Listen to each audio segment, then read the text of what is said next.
Hello everyone, আসসালামু আলাইকুম। Welcome back to my channel. আজকে আমি আপনাদের খুবই সহজভাবে বুটের হালুয়া তৈরি করে দেখাচ্ছি। আর এই রেসিপিটা ফলো করে যে কেউ খুব সহজে বাসায় বুটের হালুয়া তৈরি করে নিতে পারবে। চলুন দেখে নেওয়া যাক কিভাবে তৈরি করতে হয়। এখানে আমি 1 কাপ ছোলা ডাল নিয়েছি। আর আপনারা অবশ্যই চেষ্টা করবেন ছোলার যে ডালটা পাওয়া যায় বুটের হালুয়া তৈরি করার জন্য এই ডালটাই ব্যবহার করার জন্য। এখন আমি এটাকে ৬ থেকে ৭ ঘন্টার জন্য ভিজিয়ে রাখবো। আপনাদের হাতের কাছে যদি সময় না থাকে সেক্ষেত্রে আপনারা হালকা একটু গরম পানি দিয়ে ৩ ঘন্টার মতো ভিজিয়ে রাখলেই হবে। প্রায় ৬ ঘন্টা ভিজিয়ে রাখার পর ডালটা ফুলে ডাবল হয়ে গেছে। এখন এটাকে ২-৩ বার পানি পাল্টে পাল্টে পরিষ্কার করে ধুয়ে নিতে হবে। ডালটা পরিষ্কার করে ধুয়ে নিয়ে তারপর আমি সরাসরি চুলায় হাঁড়িতে দিয়ে দিচ্ছি। এরপর আমি এর মধ্যে দিয়ে দিব ২ কাপ পরিমাণ তরল দুধ।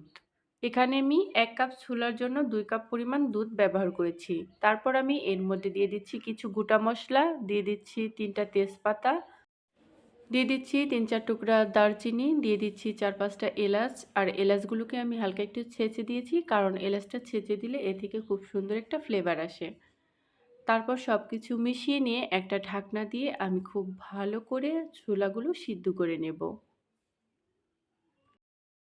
অবশ্যই কিছুক্ষণ পর পর ঢাকনাটা খুলে একটু নেড়েচেড়ে দিতে হবে, যাতে দুধটা নিচে লেগে না যায় সেদিকে লক্ষ্য রাখতে হবে, কারণ দুধটা লেগে গেলে এটা খেতে ভালো লাগবে না। আর এরই মধ্যে ছোলার ডালগুলো সিদ্ধ হয়ে এসেছে। এই ছোলার ডালটা সিদ্ধ করতে আমার প্রায় ২০ মিনিটের মতো সময় লেগেছে, আর ডালটা খুব ভালো করে সিদ্ধ হয়েছে।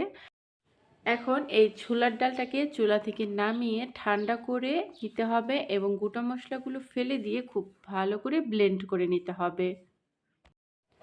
ডালটা ব্লেন্ড করে নিয়ে তারপর আমি চুলায় একটা হাঁড়ি বসিয়ে এর মধ্যে দিয়ে দিচ্ছি ৩ টেবিল চামচ পরিমাণ ঘি। বুটের হালুয়ার মধ্যে অবশ্যই ঘিটা দেওয়ার চেষ্টা করবেন। তারপর আমি এর মধ্যে দিয়ে দিচ্ছি ছোলার পেস্টগুলো। এখন ঘিয়ের সাথে ২-৩ মিনিট ভেজে নিতে হবে। ভেজে নিয়ে তারপর এর মধ্যে আমি দিয়ে দিয়েছি চিনি, আর এখানে আমি হাফ কাপের থেকে একটু বেশি চিনি ব্যবহার করেছি। আপনারা আপনাদের স্বাদ অনুযায়ী চিনি ব্যবহার করবেন।